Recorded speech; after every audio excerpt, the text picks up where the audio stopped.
Shabbat Shalom, Mishpacha, and welcome on another Sabbath. So let's get into it. I don't think I have any notices other than what's going on. You already know what's going on in the rest of the, I guess, at least in our world over here, what's going on. Snowing, I guess, outside.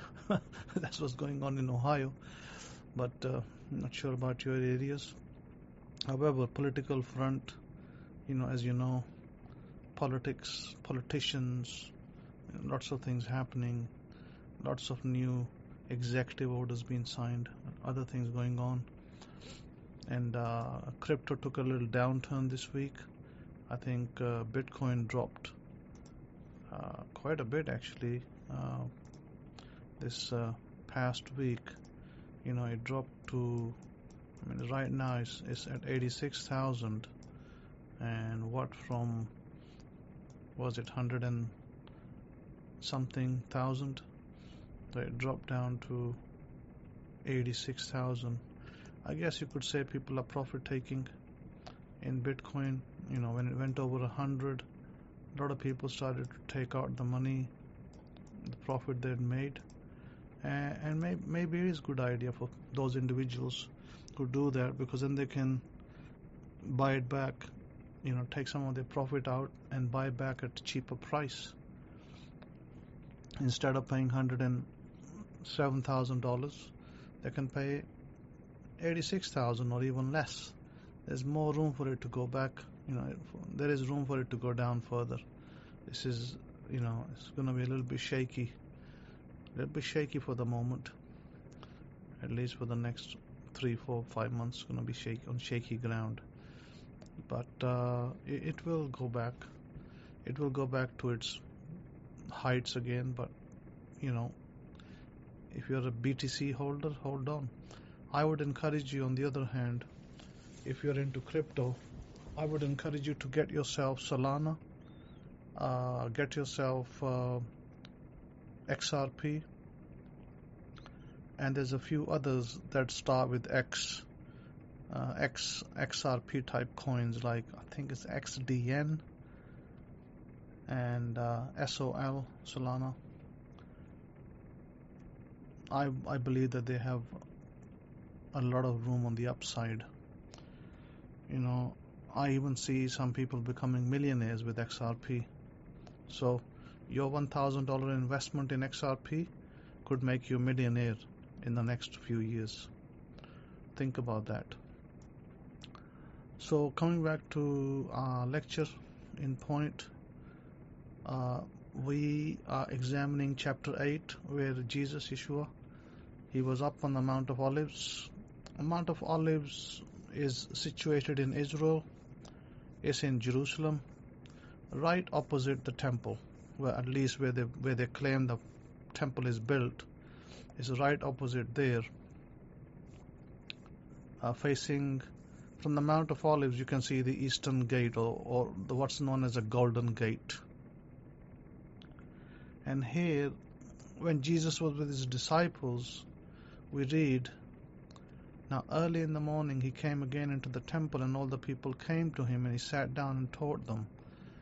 Then the scribes, Pharisees, brought to him a woman caught in adultery.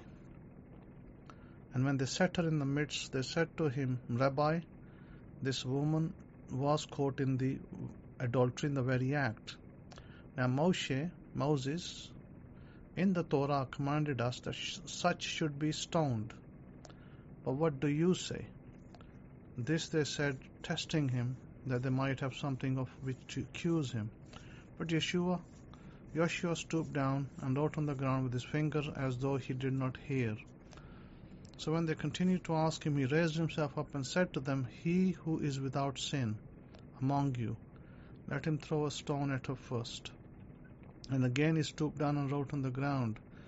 Then those who heard it, being convicted by their conscience, went out one by one, beginning with the oldest even to the last. And Joshua was left alone, and the woman standing in the midst. When Joshua had raised himself up, and saw no one but the woman, he said to her, Woman, where are those accusers of yours? Has no one condemned you? And she said, No one, Master, Adonai, Lord. And Joshua said to her, Neither do I condemn you, go and sin no more. And Joshua spoke to them again, saying, I am the light of the world. He who follows me shall not walk in darkness, but have the light of life. The Pharisees therefore said to him, You bear witness of yourself, your witness is not true. Joshua answered and said to them, Even if I bear witness of myself, my witness is true. For I know where I came from and where I am going, but you do not know where I came from and where I am going. You judge according to the flesh. I judge no one.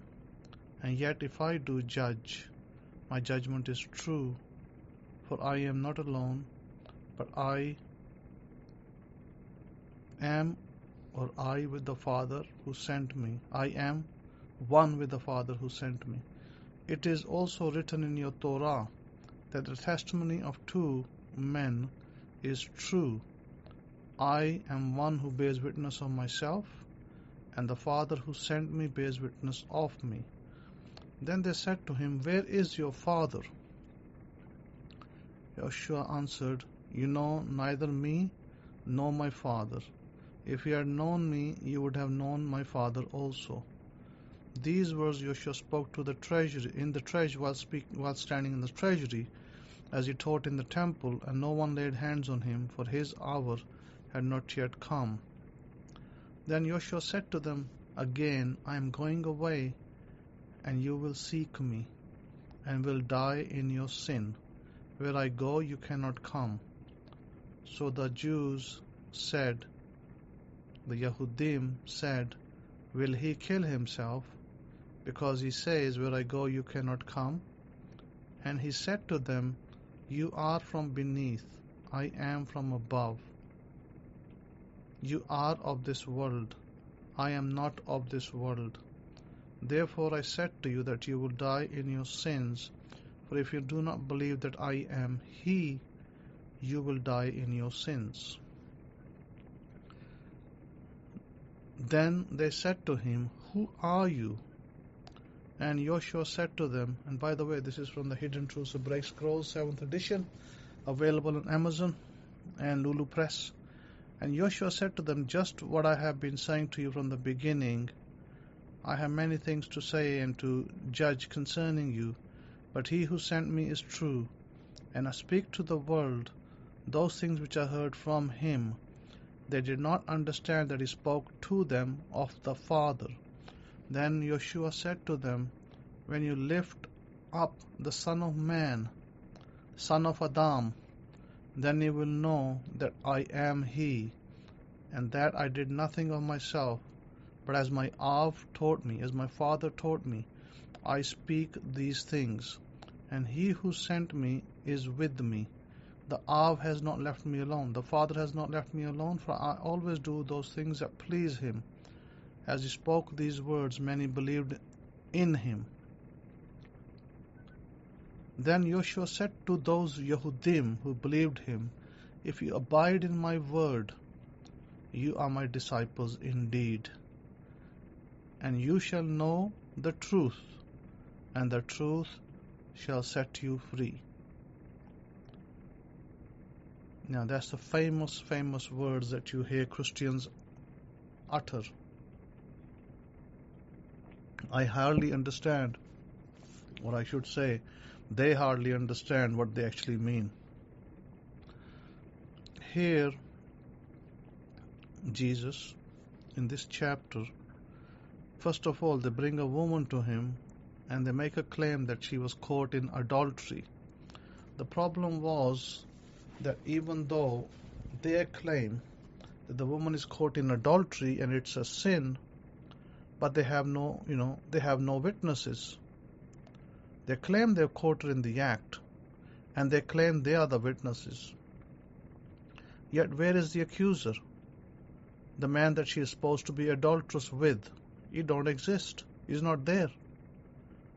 And then they are telling him that Moses had written in the Torah that if such a offense happened, that you are to stone not just the woman but both the man and the woman. But there was no man, and the witnesses who claim to be the witnesses are not really the witnesses. This is why they're trying to test Jesus. They're trying to test him. Is he going to enact judgment and say, okay, go ahead, stone her? And that's what would normally first of all, a rabbi does not have the authority. If Jesus, being a rabbi, wouldn't have the authority to have us stoned first, because that matter would have to be brought to the Sanhedrin, where you have 71 rabbis, 71 leaders sit like a senate, and they decide on somebody's offense. And even in a smaller setting, where you had a smaller amount of people, like in the Supreme Court, the lesser court than the Supreme Court. Supreme Court is like the type of Sanhedrin. But below that, you have the lesser court, where you would have not 71, but you'd have at least between 4 and 20 teachers, rabbis, who would make a decision on such a matter. So Jesus, being one, does not make that decision. Many may think that he had the authority. He didn't have the authority as a single teacher.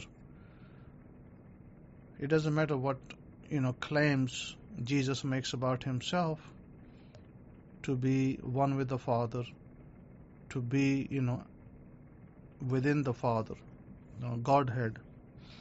Those claims actually on the earthly plane have no bearing on the offense that was supposedly committed, and also the punishment which these other people want the woman to be meted with.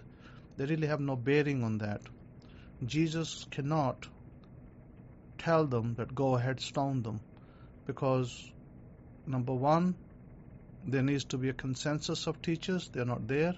Number two, the woman's accomplice, the man she's supposed to be in adultery with, is missing.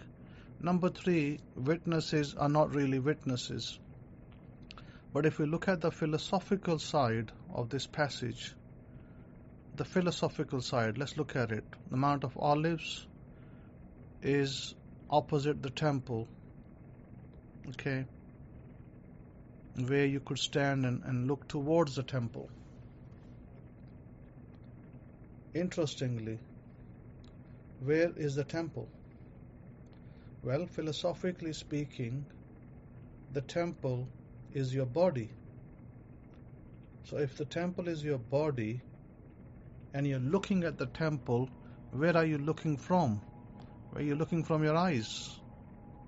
You're using your eyesight to look at the temple, which is your body. So where would Jesus be? Because it says Jesus was in the temple, right? He was in the temple teaching the people.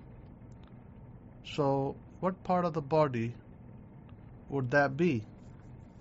Would that be the heart, the kidneys, the liver? Or would that be the brain? So actually that would be the brain, the head, the skull part. And what is the skull part? The skull part, philosophically, is the north side of your body. And so, what is the woman in philosophical terms? It says early in the morning. Early. Are we talking about dawn? 6 o'clock, 7 o'clock? Early in the morning? It says he came into the temple early in the morning, let's say dawn. Then the scribes and Pharisees brought to him a woman caught in adultery. When they had set her in the middle, and they said to him, Teacher, Rabbi, this Aisha, this woman, was caught in adultery in the very act. Yeah, but where are the witnesses? And where's the additional judges that we're supposed to have sitting there? Because there's got to be at least 2 witnesses, eyewitnesses. Now Moses, they said she was caught in the very act. They didn't say that they are the witnesses. So they did not witness the act. They are simply bringing somebody who somebody else told them is in the, was caught in adultery. No witnesses, no accomplice, the male accomplice, and no additional judges. This case would be dismissed in court as a baseless case without evidence. So Yeshua Jesus does the right thing. He dismisses the case. He knows the law. He knows the Torah better than them. He stooped down and wrote on the ground with his finger as though he did not hear. So what is Yeshua in spiritual terminology? Yeshua, Jesus, since he is one with the Father, since he is God, because if you are one with the Father, you are God.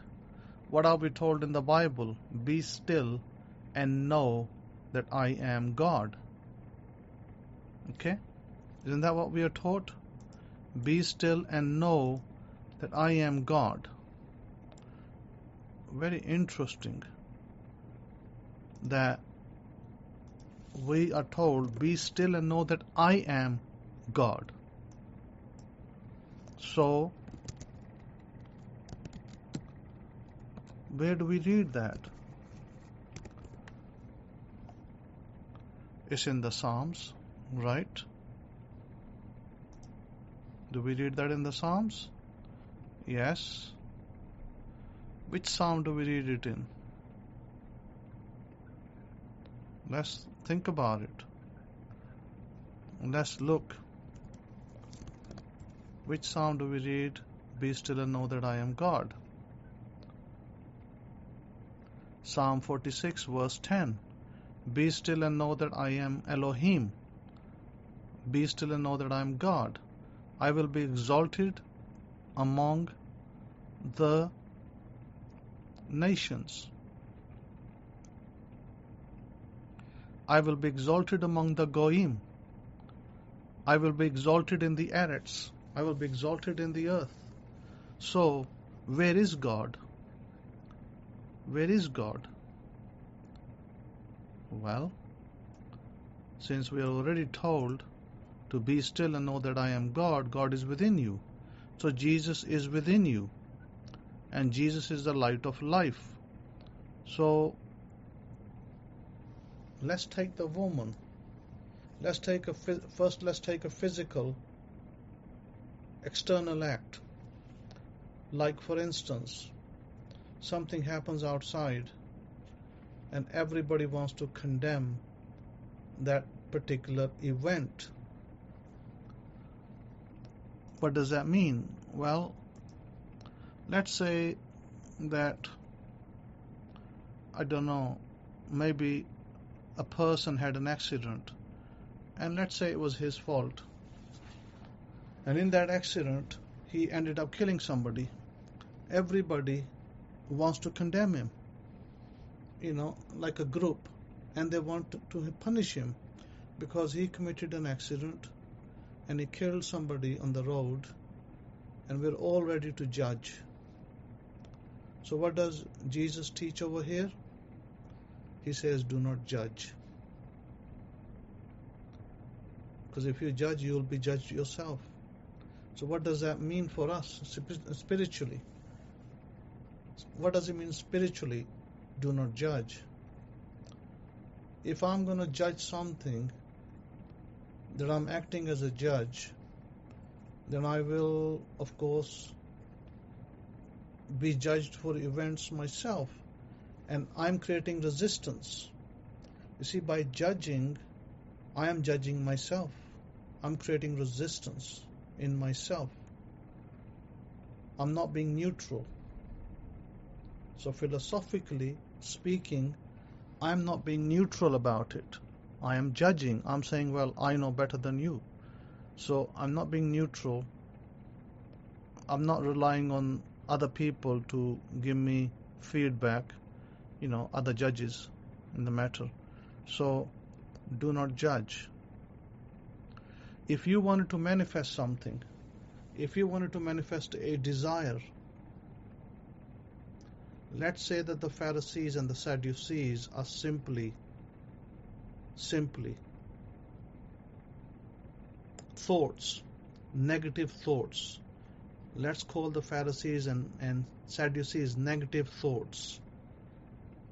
And let's call the woman your desire. Let's say you have a desire and that's a woman. It's a feminine object, or in the feminine process of producing it inside you.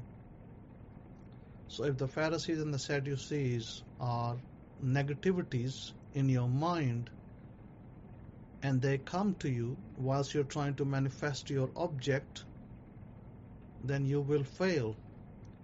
If you give credence, if you give value to the negative aspects that come to you, negative thoughts, negative impressions in your mind, in this case we are saying that the Pharisees and the Sadducees, then you're going to get what? You're going to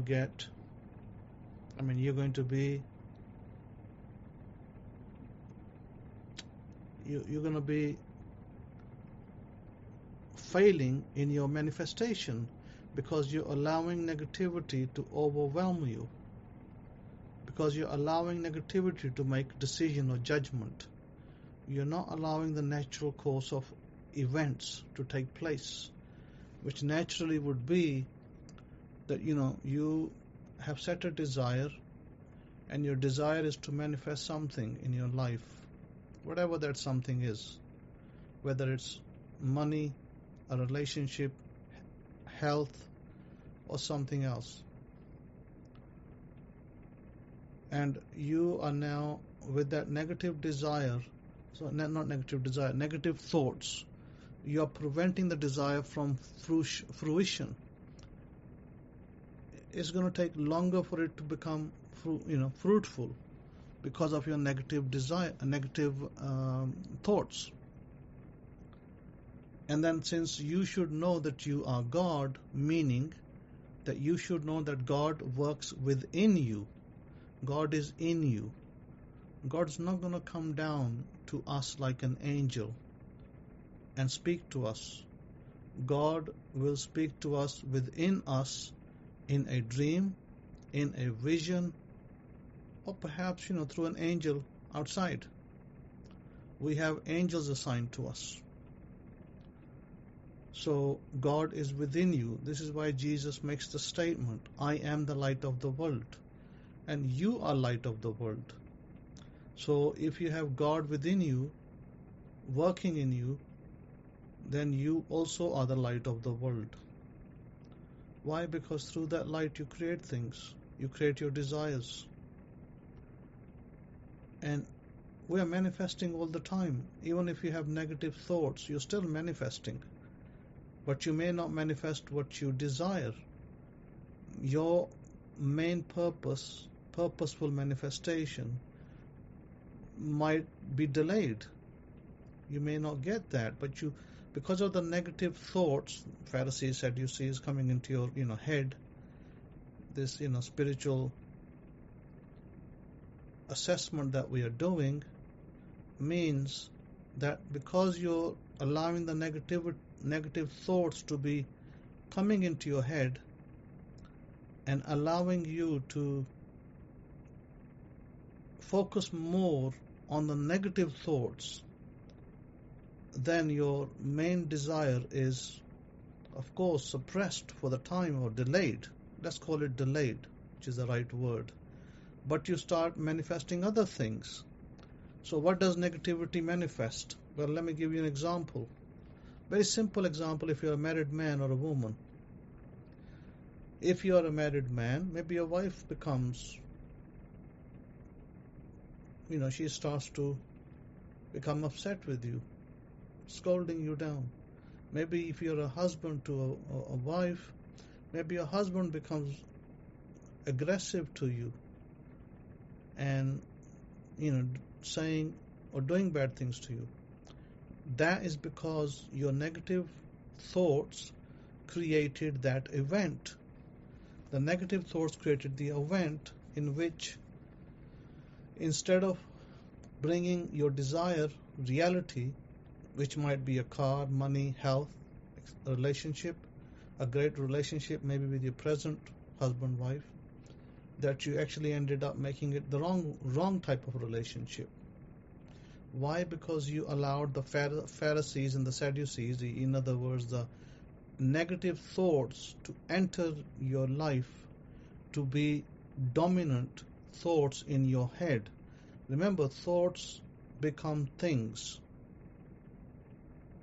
When you keep having the same thought over and over again and over, they become things. They start to manifest in your life. Like I was speaking to somebody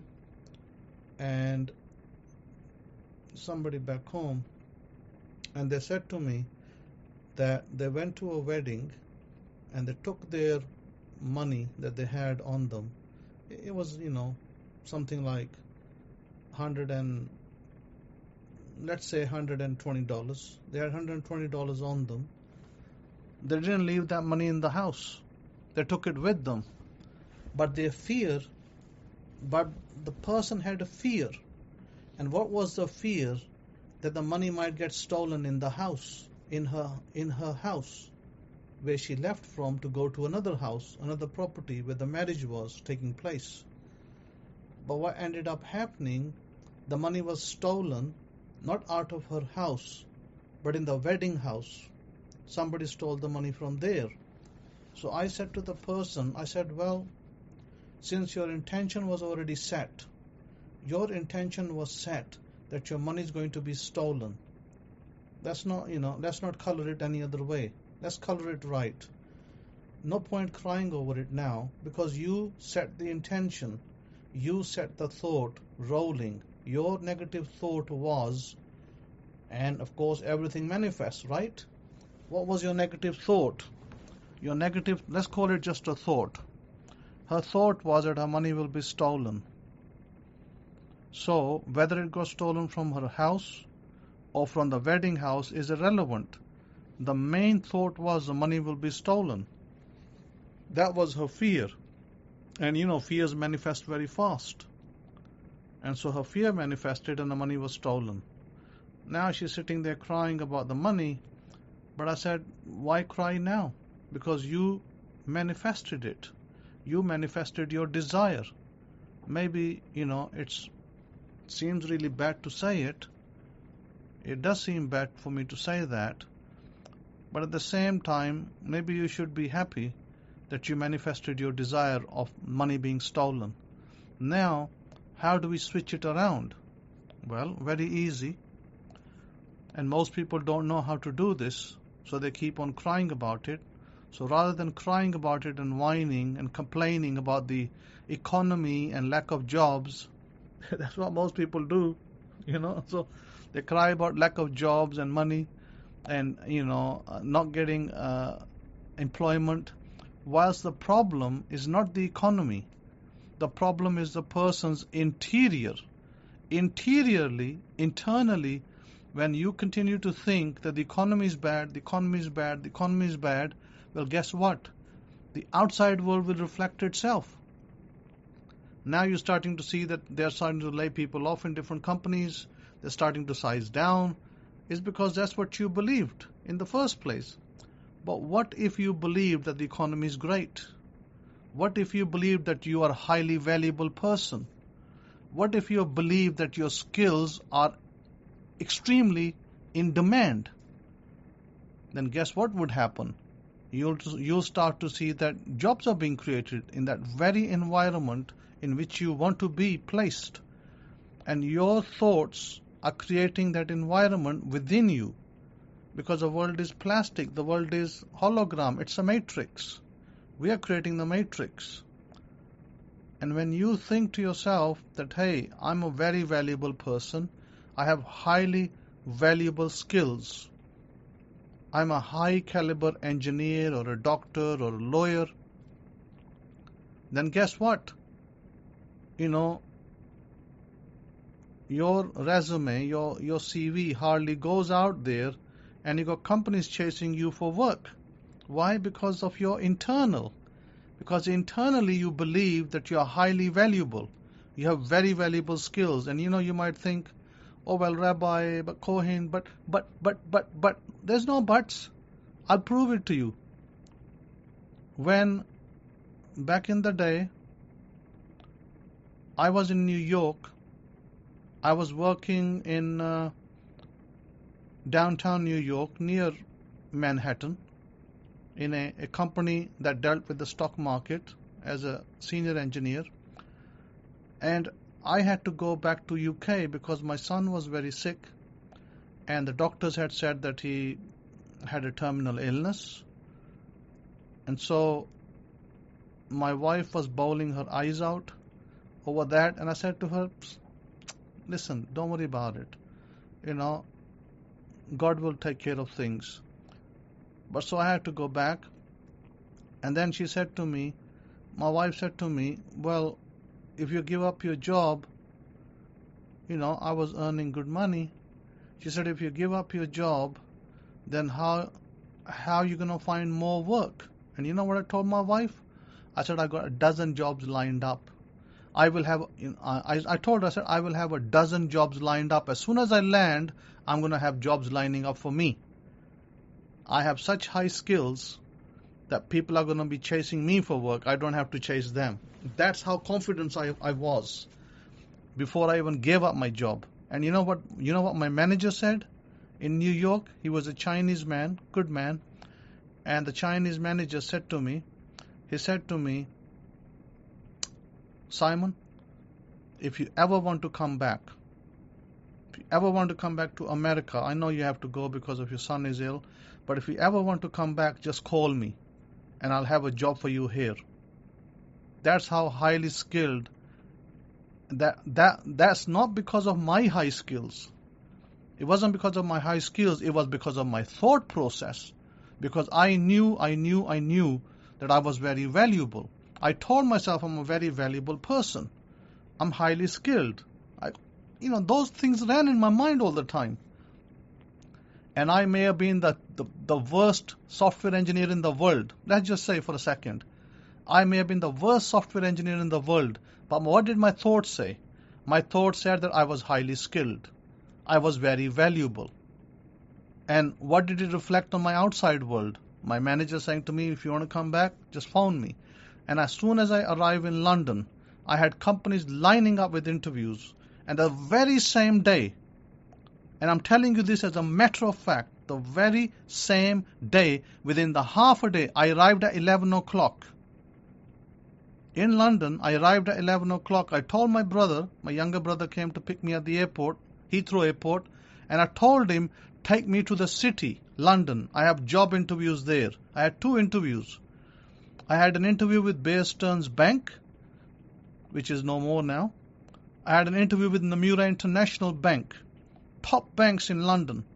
And guess what? Both of those banks gave me jobs. Both of the banks. I had another interview with another bank. 2 more interviews. There was 2 more big banks. I won't name them now because I didn't go there. So both of the banks I went to, both offered me jobs.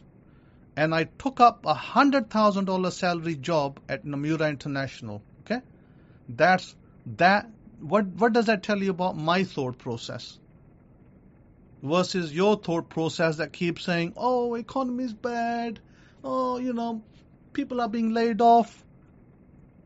See what I mean by that? It's your thoughts that create your reality. But what if your thoughts were that I am a very skilled person, I am highly valuable? What if you told yourself that every day? I know I'm not telling you because you're not living with me.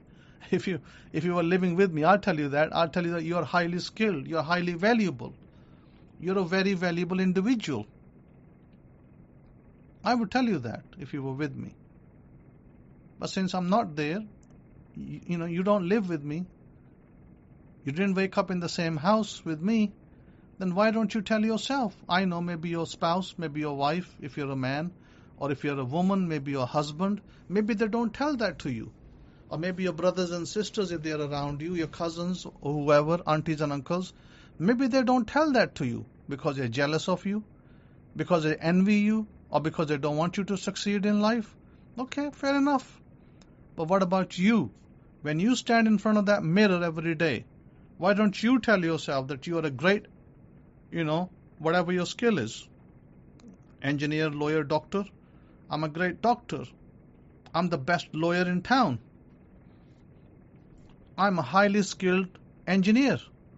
Whatever your skill set, you tell yourself that. Or a business person. I'm a highly skilled businesswoman. Business opportunities come to me every day. You create your own economy. Sir, you create your own economy. Ma'am, you create your own economy. Bob Proctor, the late Bob Proctor, said that you create your economy. The economy doesn't create you. So I think you start to create your economy. This is why in the story of Yeshua, Jesus, the Messiah, we read that he refused to judge the situation. He refused to entertain negative thoughts, i.e. Pharisees and Sadducees. He refused to entertain them. He said, go away. You're not important. You got no value in my life. Yeah, I can get some negative thoughts. You got no value. It's just thoughts. I mark you and I send you off. I tag you and I send you off. But my desire to be someone, which is this woman, is a highly valued desire, and I'm going to be that person. So he tells, what does he say to the people? You shall die in your sin. What does he mean by die in your sin? He means that your desire will not be fulfilled. Sin is missing the mark. You will miss the mark. So if you keep thinking negative thoughts, if you keep thinking, economy is bad, my finances are bad, economy is bad, finances are bad, economy is bad, finances are bad. If you keep harping on the same old story, what the result would be will be in your face, that you will face that in your face. Companies won't call you. No one's calling you. Why? Because you already said to yourself, the economy is bad. Well, the result is that no one calls you because you said economy is bad. Just like that woman, a friend of mine, who said that she had a fear of that money being stolen. And guess what happened? The money was stolen. $120 is a lot of money over there. May not be a lot of money over here, but it's a lot of money over there. And it was stolen. Similarly, if you continue to harp on and keep saying to yourself, economy is bad, companies are laying off, you have financial issues, you keep telling yourself that old story, then such will be the result. What you see outside in your environment will be the same result. But what if you told yourself, the economy is great, I am very valuable, I am an asset to the companies, every company wants me, they are lining up, they're queuing up to have me for work, because that's what I told my wife. 20 years ago, or maybe less, maybe not 20, maybe less years ago, I told that to my wife, that every company wants me, I am highly valuable.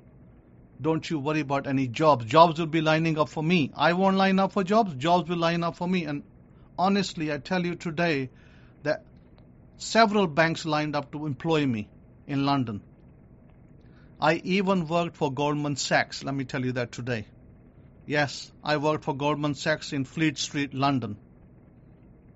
So that tells you what kind of mindset I had. The law of assumption or the law of attraction is not new to me. I've known about it for many years and I practiced it.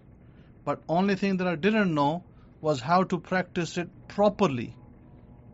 I didn't have the techniques and the shortcuts that I have now.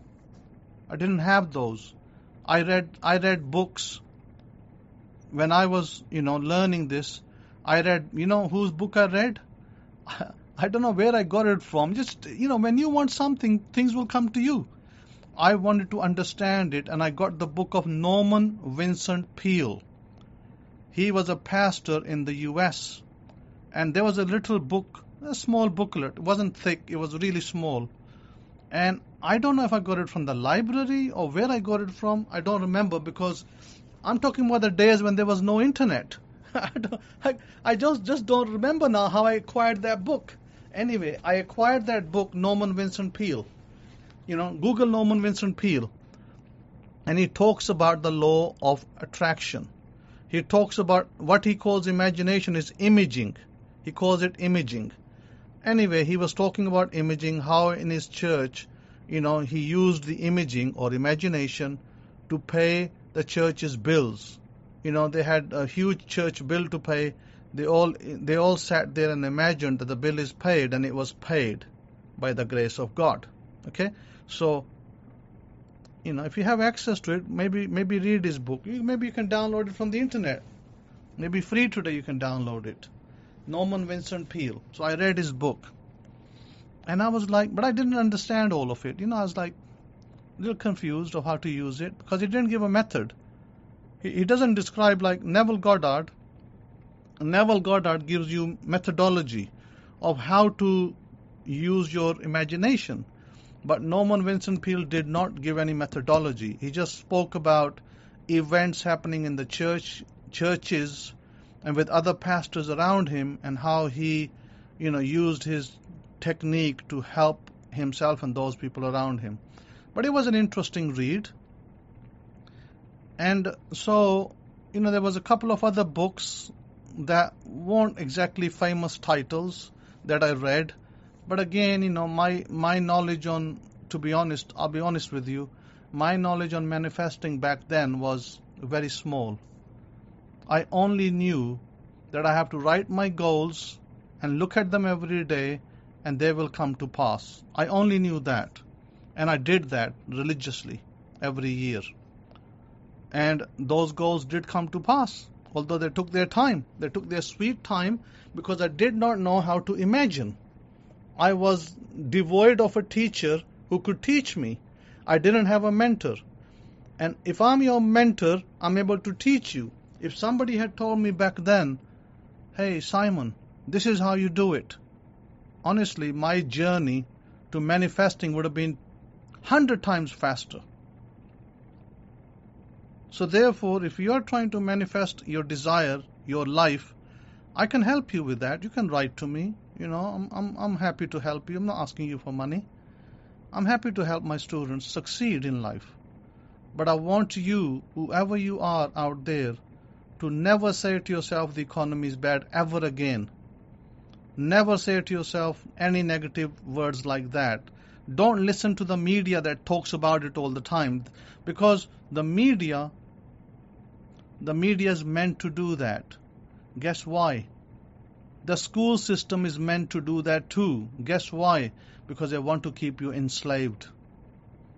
The rich people in this world, the elite people in this world, if everybody became a businessman, Rockefeller, one of the problems that Rockefeller had was this. He was a very rich man. He's still got a lot of estate in America, his family's. One of the problems he had, he set the agenda for the medical industry. What doctors should be taught. He wasn't a doctor, but he wanted people to be taught certain doctrines. And he wanted schools to run certain curriculums. He set those things up. Why? Because he said, if everybody became a businessman, who's going to run my factories? He said, let me create labor, slaves for my system, so they can support me be rich. And that's exactly what he did, and that's exactly how he succeeded. And he continues to succeed to this day, because there are many of you out there with that slave mindset. What does your enslaving mindset tell you? Oh, I've got to work for an employer. Oh, economy is bad. Oh, if I get a job, maybe I won't get the salary I desire. These are your thought processes. This is what you keep telling yourself. That's your affirmation in your head. And you probably tell that to yourself several times a day. But what if you turned it around and you said, no, I'm not going to be a slave to nobody. I'm going to run my own life. I'm going to run my own business. I'm going to be a millionaire. And yes, it's going to come to me. I don't care where it comes to me. I don't care if it comes from a business. I don't care if it comes from, an enterprise, or whether I win the lottery, or whether I win a scratch-off. I don't care where it comes from. I'm not interested in the where or the why. The only thing I set my intention to is I've decided to be a millionaire. That's my intention. I am the first millionaire in my family. That's my intention. I am the first millionaire of my family. You set your intention.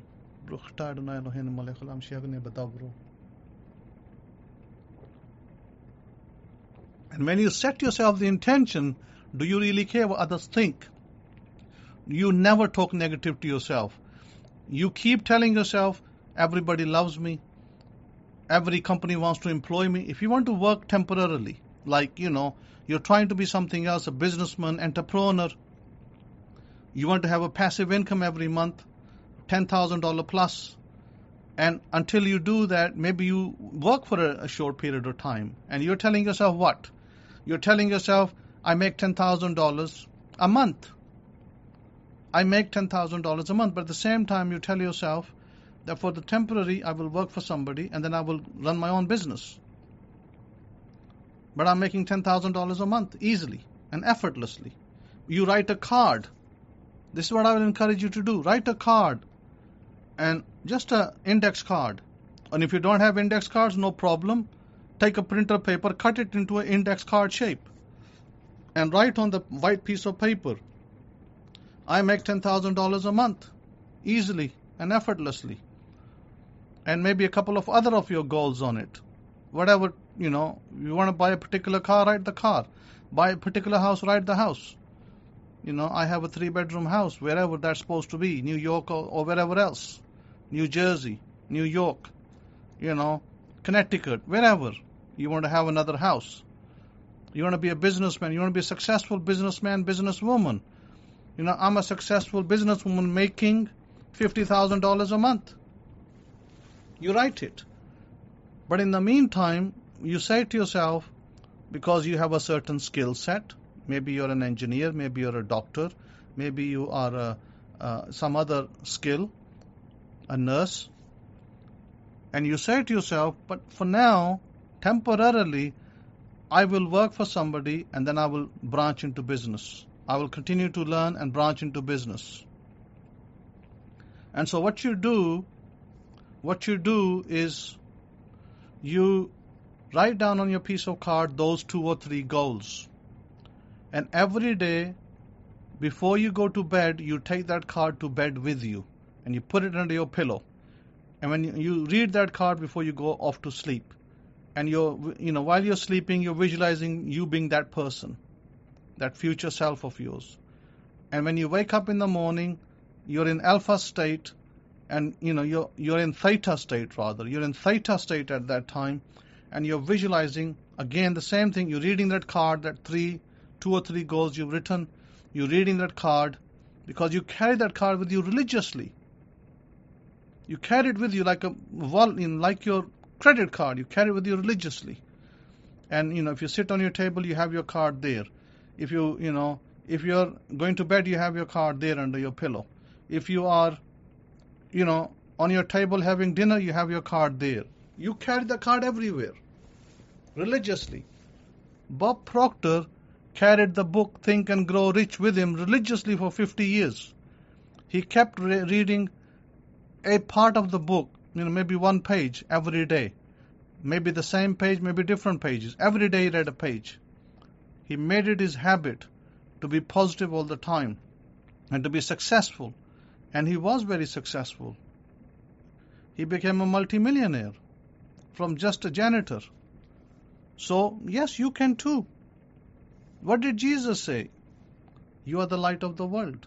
Well, if you are the light of the world, who has the light? Well, God is the light of the world. Well, if God is the light of the world, Jesus, in this matter, Jesus and the Father are one.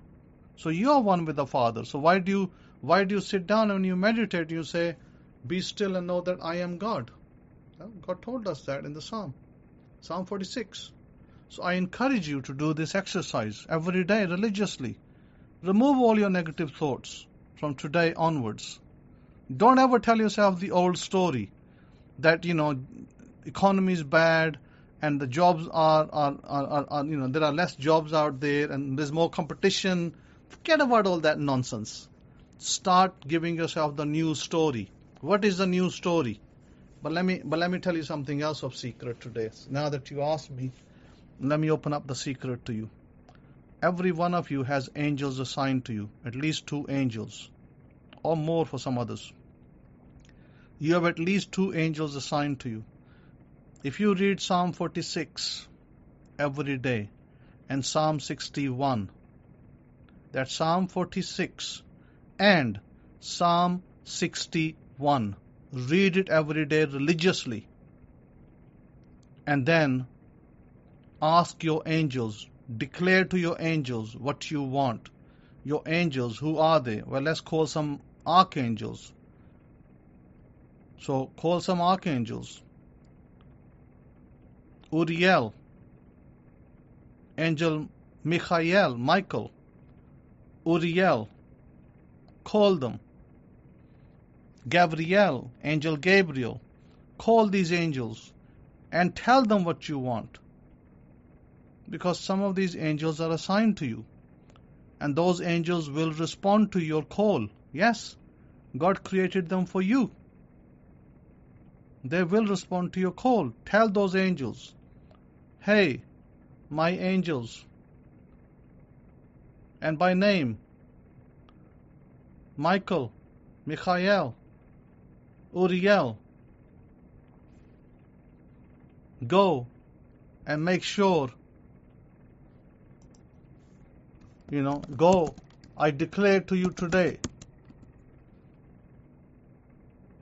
Because these are very, very high angels.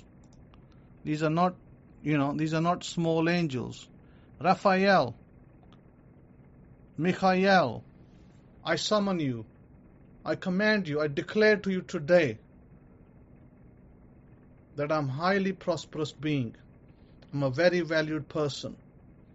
I declare today that I am working. If you want a job, if you want to work for a top company, I am working for the top company. I am working for a top company in my city or the next city or whichever city you want to be. Let's say New York for argument's sake. I declare to you today that I'm working for a top company in New York. I declare to you today, by the blood of the land, let it be so. Amen. And you do that every day.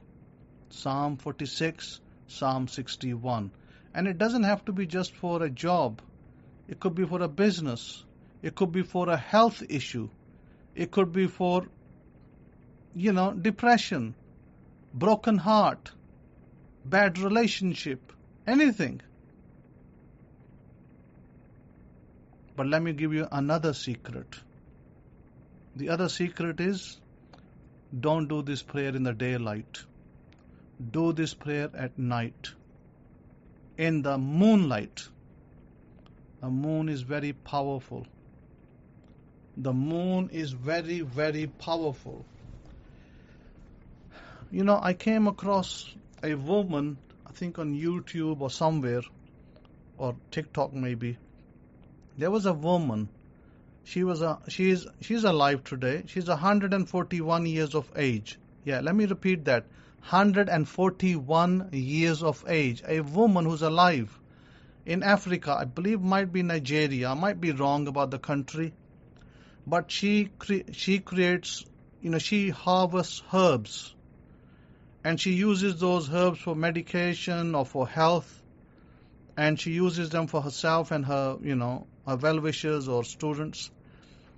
And when asked, they said, what do you do? She said, I harvest these herbs and in the moonlight.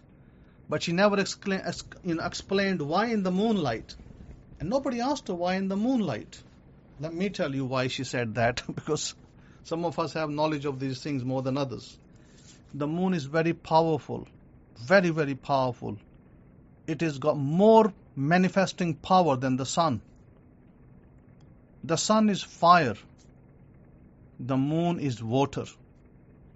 The moon attracts. You know how the moon can bring the water from the sea? That's how the moon can attract energy. So you pray in the sunset, at night, maybe 8 o'clock, maybe 9 o'clock at night, even later, even midnight. Go outside. Go outside your house, maybe your balcony, maybe your backyard or front yard, wherever you want to stand, no problem. Nobody's going to say to you, why are you standing in your backyard at midnight? And you look at the moon, and if the moon is above you, then if you take your beads with you, and you want to stand there and do your beads over there, do your prayer there, do your declaration there, your declaration will be very powerful. It will come to pass. I'm telling you today, it'll come to pass. Similarly, if you had a desire, let's say you have a desire to manifest, let's give it a number. Let's say you have a desire to manifest $500,000. And what you do, you take your beads, your 108 beads with you outside in the moonlight, and you stand there and you start doing, I have $500,000, I have $500,000, I have $500,000. And you do it 108 or so times, standing under the moonlight. Your desire is going to come to pass much faster than you doing it in the daylight. Why? Because the moon energizes that word, the words you speak. The moon will energize those words, and they will go forward, they will propel forward and bring you the desire. There's much more things I can say, but I think, maybe I'll give you another time. I've already spoken for 57 minutes. Maybe I'm over my time. But let me give you a remedy for those people who are maybe suffering or struggling with knee pain, joint pain. I want to offer you a remedy of Shilajit. Yeah, it's spelled Shilajit. Shilajit, similar to this, Shilajit. What is Shilajit? Shilajit is something,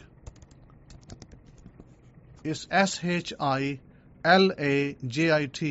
Shilajit is produced in the Himalayan mountains. You can buy it from any health food store or Amazon. And the benefits of Shilajit are tremendous. You might be 80 years of age. I have seen an Indian man, 80 years of age, he just sits down on his knees and he just gets up. His knees are very strong. His joints are very strong. And you know what he says? I can do this because of Shilajit. You only have to have a small quantity of it, real tiny amount every day. You can, it's got neutral to sweet taste. It's got sweet taste, a little bit bitter at the end. Shilajit can raise your testosterone levels for male people. Shilajit can reduce the risk of bone loss. It can reduce inflammation. It can improve your exercise performance. It's a real great power herb, like ginseng. It's very good. If you're struggling, if you're weak, you should be taking Shilajit every day. If you're weak, take it every day. It will really help you. It will overcome your illness. And, I could tell you the benefits. I could tell you here what you could do for type 2 diabetes, how to reverse it and live a normal life. But again, like I said, lecture might be too long. And yes, I am a physician, by the way. Yeah, I'm a physician as well. So I don't tell you just because I quack. I tell you as a doctor. Rabbis are doctors too. We, ancient times, we had doctors who were also priests. So I tell you as a physician that Shilajit is really helpful for you. And I also tell you something else for wrinkles. Those of you who are getting wrinkly at 40 or 45 or 50, your skin's going wrinkly, let me give you a very simple remedy for wrinkles. And you don't have to be 40 or 50. You can take it, you can apply it any time. Get yourself some alum. We call it patkari in our language. Alum, patkari. The Indian people will understand what I'm saying. Alum, it comes in chunks. Just buy a small, it's very cheap. Buy a small quantity and take a little chunk of alum, small lump of it, it's like salt. It looks like salt, clear. Take a small piece of it, and there's two ways to use it for your skin. Number one, you can put it with yogurt and leave the stone in the yogurt and just mix it in the yogurt, leave it in there for an hour, and then apply that yogurt on the face for those of you who have wrinkles and crinkles. And then you take that piece of alum out and save it for another time, because it will last you a long time. And then you apply that yogurt on your face, especially ladies. And if you don't have yogurt, you can use baby oil. You can mix that with alum, and don't make powder of alum. Just let it sit in the oil. The oil will grab the stuff from the alum that it needs. The other way you can do it is you can take the alum directly, and you can just put it a little bit in the oil. You can just dip it in the oil a little bit, baby oil. Or you can use, or I would encourage you to use, what's the other product that you can use?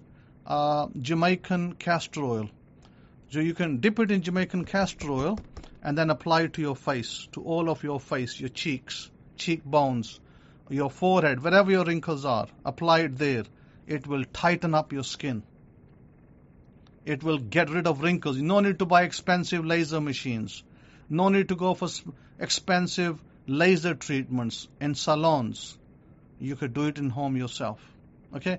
So with that, I wish you all happy Sabbath, and I wish you all a happy health, happy life. Serve God with your heart.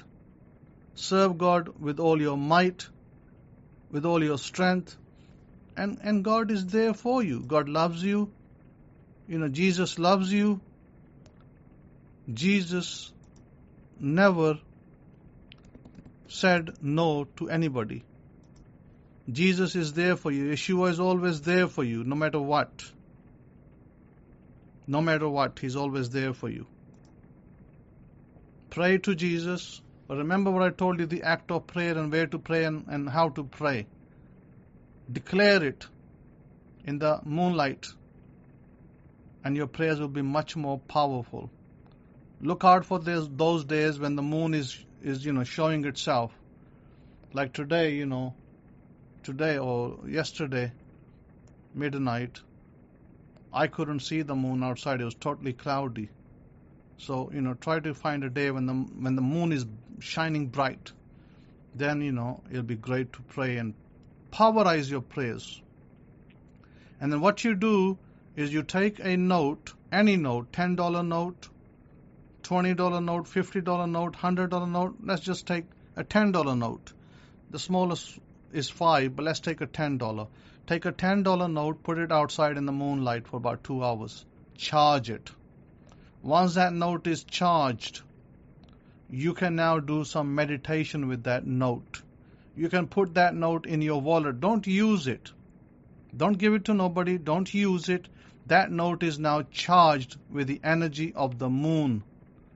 And now you can hold that note, the $10 note, and 1 time a day, or you can do it 2 times a day. You can do it twice a day or once a day. You hold the note. And there are certain times you should do it. 8 o'clock is a good time in the evening. 8 o'clock in the morning is a good time. 10:22 is a good time for this meditation. Small meditation. All you do is you hold the note, and whatever your desire, you command it to the note. Now remember, the note will only be effective if you charged it by the moonlight. Otherwise, the note it's not going to produce result. So, when you charge it, it now becomes activated. And once it's activated, you pick up the note and you say, bring me, then whatever amount you want, bring me $10,000, bring me $10,000, bring me $10,000. Say it 3 or 4 times and then stop. That note that is charged and you keep in your wallet, that will bring that money for you. Yeah, it works. This is not a test. This is tried and tested. It works. So go ahead.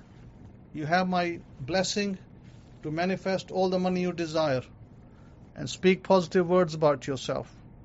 Never ever tell yourself negative stuff. Try to, if you want to stay away from media, but if you want to be in the media or want to listen to media, or just get the headlines. You don't need to read all the reports, just read the headlines and leave it at that. But continue with your desire. Continue to tell yourself how important you are, how valuable you are. You have been put here for a purpose. You're very valuable. You're a highly valuable individual. God loves you more than any mother on this earth can.